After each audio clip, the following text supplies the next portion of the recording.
السلام عليكم ورحمة الله وبركاته. عرض الامبراطور طبعا. تضحك عليا يا ابني. عرض الامبراطور يا جماعة مكون من 6 فساتين زفاف، بسم الله ما شاء الله. عرض الامبراطور 6 فساتين زفاف يا جماعة، بسم الله ما شاء الله. تعالى قرب يا ابني هنا.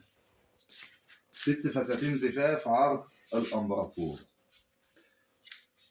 عرض يا جماعة بسم الله ما شاء الله عليه. شغل لولي في الصدر اهو، بسم الله ما شاء الله. ده شغل لولي، حاجة بسم الله ما شاء الله. شغل ألماظ، حاجات عالية. طبعا دي أول قطعة معانا. هنروح على القطعة التانية. بسم الله ما شاء الله.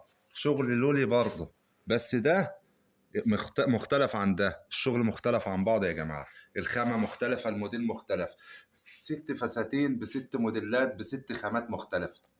6 فساتين ب6 موديلات ب6 خامات مختلفة يا جماعة، بسم الله ما شاء الله.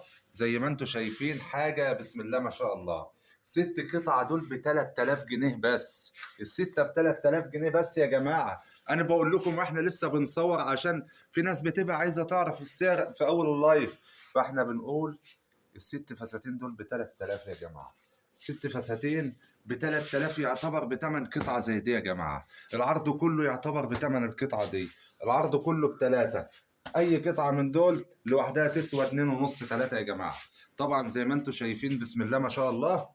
عرض الإمبراطور طبعا اللي هو مكون من 6 فساتين زفاف، زي ما انتم شايفين بسم الله ما شاء الله. 6 فساتين زفاف بسم الله ما شاء الله عليهم، زي ما انتم شايفين.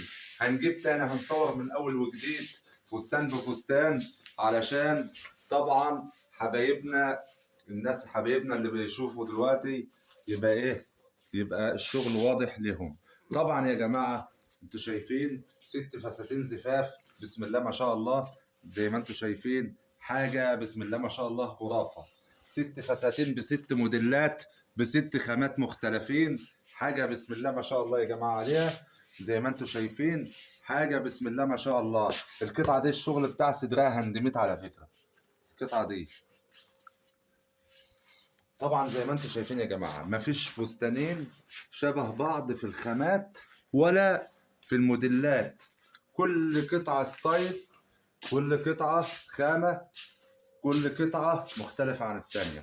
يعني اللي بياخد الشغل ده بياخد 6 موديلات مختلفين يا جماعه. اللي بياخد الشغل ده 6 موديلات مختلفين، 6 مصانع مختلفين. مفيش قطعتين من مصنع واحد. كل قطعة من مصنع، كل قطعة بلمسة، كل قطعة بروح مختلفة عن التانية، كل قطعة بخامة مختلفة يا جماعة. واوعوا تنسوا الاشتراك في القناة وتفعيل زر الجرس عشان يوصلكم كل ما هو جديد. واللايكات يا جماعة، اللايكات اوعوا تنسوا اللايكات يا جماعة. وتحياتي لكم جميعا، والسلام عليكم ورحمة الله وبركاته.